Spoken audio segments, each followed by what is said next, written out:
Assalamualaikum warahmatullahi wabarakatuh. Perkenalkan, nama saya Muhammad Mutarikul Hairi, NIM 1904110036, Prodi Perbankan Syariah B. Di sini saya akan membawakan materi yang berjudul Hawalah dan Wakalah untuk menyelesaikan tugas UAS Hukum Perdata Islam di Indonesia. Dosen Bapak Jepri Tarantang. Langsung saja ke pembahasannya. Hawalah. Secara etimologi, yang dimaksud dengan hawalah ialah al-intikal dan al-tahwil, yang artinya memindahkan atau mengoperkan.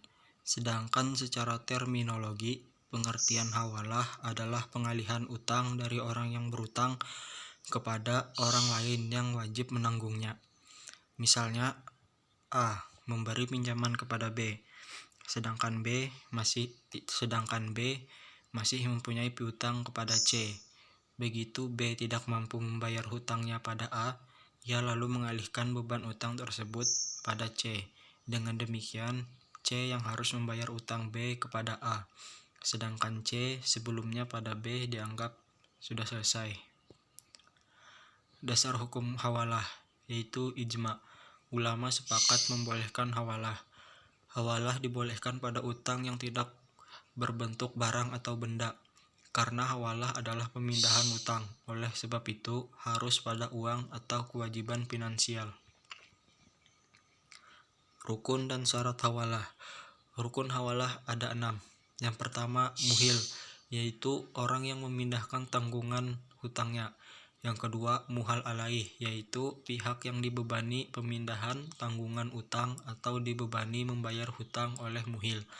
Yang ketiga, muhtal, yaitu orang yang piutangnya dipindahkan. Yang keempat, hutang muhil kepada muhtal. Yang kelima, hutang muhal alaih kepada muhil. Yang keenam, ada sigat atau lafaz akad.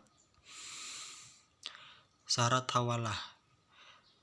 Syarat hawalah terbagi menjadi 6. Yang pertama, orang yang menanggung harus memberitahukan kepada orang yang menghutangi atau berpiutang. Yang kedua, waktu menanggung harus positif. Yang ketiga, hutang yang lazim. Yang keempat, kerelaan muhil. Yang kelima, menerimanya muhtal untuk dipindahkan pembayaran utangnya kepada orang lain. Yang keenam, persesuaian tanggungan muhil dan tanggungan muhal alaih dalam jenis, macam, dan batas waktu pembayaran. Manfaat hawalah. Seperti yang diuraikan di atas, akad hawalah dapat memberikan banyak sekali manfaat dan keuntungan. Di antaranya ada 3, yaitu memungkinkan penyelesaian utang dan piutang dengan cepat dan simultan, tersedianya talangan dana untuk hibah bagi yang membutuhkan, dapat menjadi salah satu fee-based income atau sumber pendapatan non-pembiayaan bagi bank syariah. Selanjutnya ada wakalah. Secara etimologi, wakalah memiliki beberapa pengertian, yang diantaranya adalah al-hifz atau yang berarti perlindungan, atau al-kifayah yang berarti pencukupan, atau al-damah yang berarti tanggungan, atau al-tafwid yang berarti pendelegasian, yang diartikan juga dengan memberi kuasa atau mewakilkan.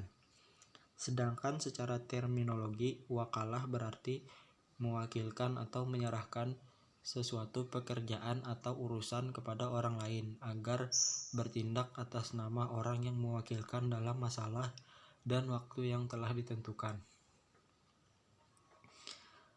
Selanjutnya ada dasar hukum wakalah, yaitu al-hadits, bahwasanya Rasulullah SAW mewakilkan kepada Abu Rafi dan seorang Ansar untuk mewakilinya mengawini Maimunah binti Al-Harith.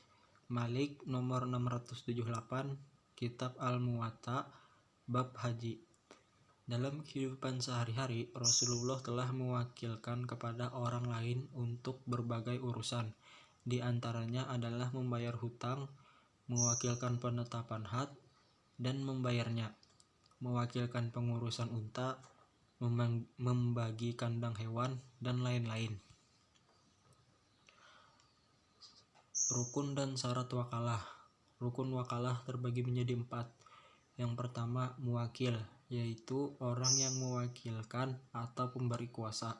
Yang kedua, wakil, yaitu yang mewakili atau penerima kuasa. Yang ketiga, ada muwakal fih atau taukil, yaitu objek yang diwakilkan atau dikuasakan. Yang keempat, sigat, yaitu ijab dan kabul.